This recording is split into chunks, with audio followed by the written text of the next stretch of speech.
Finally!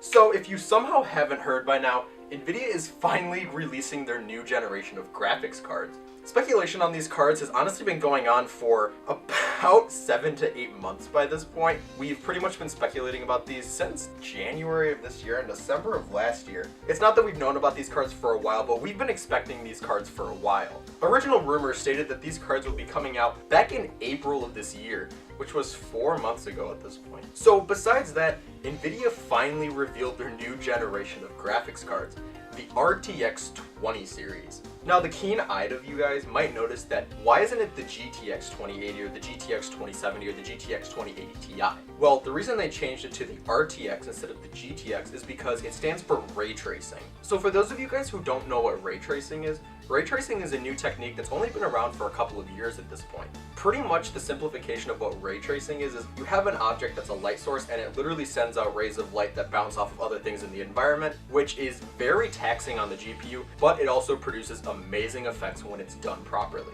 So then what's so special about ray tracing that Nvidia would name their entire new generation of graphics cards around it? Well, the thing about ray tracing is that in order to get decent results, you need a ton of power. Nvidia earlier this year actually showed off a ray tracing demo that had 4 Titan XPs running it, which is a ton of processing power all in one computer. And the scary thing about that is that it was only running at 24 FPS. Mind you, these were running on 4 Titan XPs, which are the best gaming graphics cards that you can find on the market.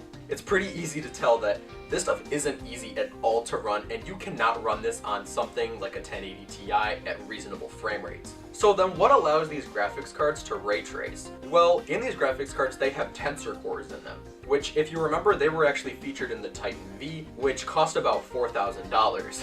Now you gotta also keep in mind that these graphics cards are not cheap at all. The 2080 Ti is actually starting at $1,200 just at the MSRP for the Founders Edition. Granted, partner cards will be cheaper, but these graphics cards will start at $1,000. Holy crap! For comparison's sake, the 1080 Ti, which launched last year, was released at a price tag of $800 for the Founders Edition. So if you want to get your hands on Nvidia's latest tech, it's going to cost you a pretty penny. So then what are the specs? Well, the specs for the 2080 Ti are actually relatively similar to the Titan XP specs, which is great. But the 2080 specs and the 2070 specs aren't really all that impressive for $1,000 and $800 respectively. While yes, it is currently being theorized that the 2070 is about as powerful as a 1070 Ti, that really honestly isn't saying much because the jump we saw from Maxwell to Pascal was a huge jump. For comparison's sake, a GTX 1070 is equivalent to a 980 Ti in terms of performance, which honestly makes the 2070 not seem all that impressive. Well, honestly, at this point, the only thing we can really do is wait for benchmarks to gauge performance. The only thing that we know now is the list of specs and how much they will cost, which at this point aren't really that impressive, especially for $1,200 for something that is essentially a Titan.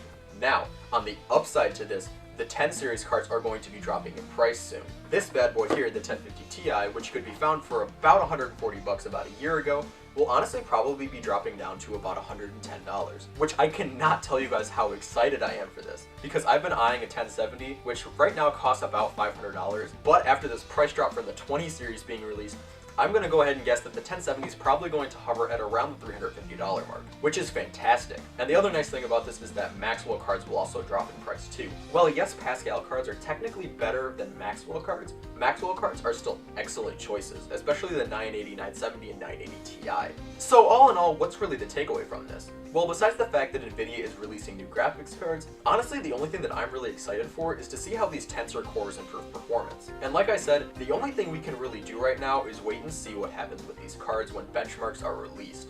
These cards come out on September 20th, which is about a month away, which means that it's really not that far off, but with pre-orders being so expensive and these cards just being super expensive in general, I'm honestly more willing to wait to see what the 2060 and the 2050 offer. Mostly because I'm just more interested to see what the price to performance ratio for those cards are, because I personally think they would be a better deal than buying a $1,200 2080 Ti.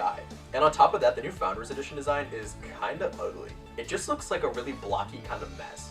But that's really it, guys. If you guys want to see the specs of the new cards, I will leave a link in the description below so you guys can go check out Nvidia's website and check out the specs. So, thank you all so much for watching. If you guys enjoyed this video and want to support the channel, don't forget to leave a like and or subscribe if you're new around here. And if you want to watch more of these kinds of videos, click here for more videos.